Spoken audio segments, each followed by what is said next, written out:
حضرت موسیٰ علیہ السلام اللہ کے جلیل القدر پیغمبر تھے جنہیں اللہ تعالیٰ نے بنی اسرائیل کی ہدایت کے لیے بھیجا۔ آپ کا ذکر قرآن پاک میں کئی جگہوں پر آیا ہے اور آپ کی زندگی میں کئی عظیم نشانیاں اور معجزات ظاہر ہوئے۔ حضرت موسیٰ علیہ السلام مصر میں پیدا ہوئے جب فرعون کی حکومت تھی۔ اس وقت فرعون نے ایک ظالمانہ حکم دیا کہ بنی اسرائیل کے تمام نومولود لڑکوں کو قتل کر دیا جائے تاکہ ان کی تعداد نہ بڑھے۔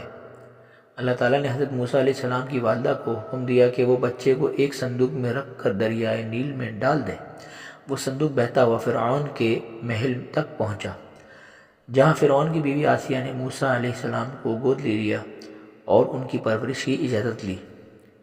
جب حضرت موسیٰ علیہ السلام جوان ہوئے تو ایک دن دیکھا کہ ایک مصری قبطی ایک بنی اسرائیلی کو مار رہا ہے۔ حضرت موسیٰ علیہ السلام نے اس کو روکنے کی کوشش کی اور غلطی سے اس قبطی کو مار دیا۔ یہ واقعہ مشہور ہوا تو حضرت موسیٰ علیہ السلام مصر سے مدین کی طرف ہجرت کر گئے۔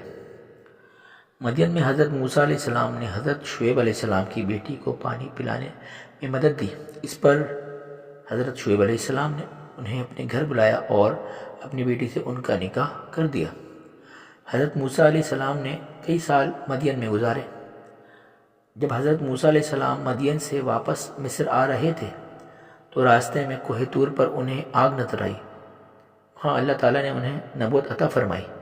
اللہ تعالیٰ نے انہیں حکم دیا کہ فرعون کے پاس جا کر اسے ہدایت کی دعوت دیں اور بنی اسرائیل کو آزاد کروائیں۔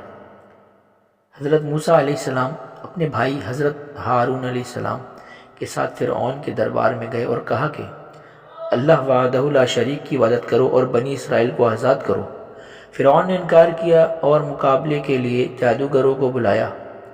حضرت موسیٰ علیہ السلام نے اللہ کے حکم سے اپنی لاٹھی زمین پر پھینکی جو ایک عظیم اژدہا بن گئی اور جادوگروں کے جادو کو نکل گئی۔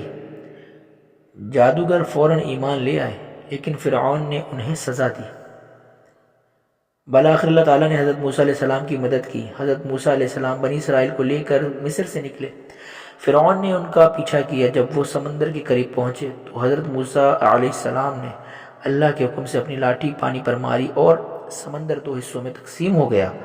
بنی اسرائیل بچ کر نکل گئے اور فرعون اپنی فوج سمیت غرق ہو گیا۔ اللہ تعالیٰ نے حضرت موسیٰ علیہ السلام کو تورات عطا کی۔ آپ کو کوہ طور پر اللہ تعالیٰ سے براہ راست کلام کا شرف حاصل ہوا، اس لیے آپ کو کلیم اللہ کہا جاتا ہے۔ جب حضرت موسیٰ علیہ السلام کچھ وقت کے لیے کوہ طور پر گئے تو بنی اسرائیل نے سامری نامی شخص کے بہکانے پر سونے کا بچڑا بنا کر اس کی پوجا شروع کی۔ حضرت موسیٰ علیہ السلام واپس آ کر سخت ناراض ہوئے اور قوم کو توبہ کروائی۔ حضرت موسیٰ علیہ السلام کے اس واقعے سے ہمیں یہ سبق ملتا ہے۔ حضرت موسیٰ علیہ السلام کی زندگی ہمیں صبر، توکل، ہمت، حق بات کہنے اور اللہ کی مدد پر یقین رکھنے کا درس دیتی ہے۔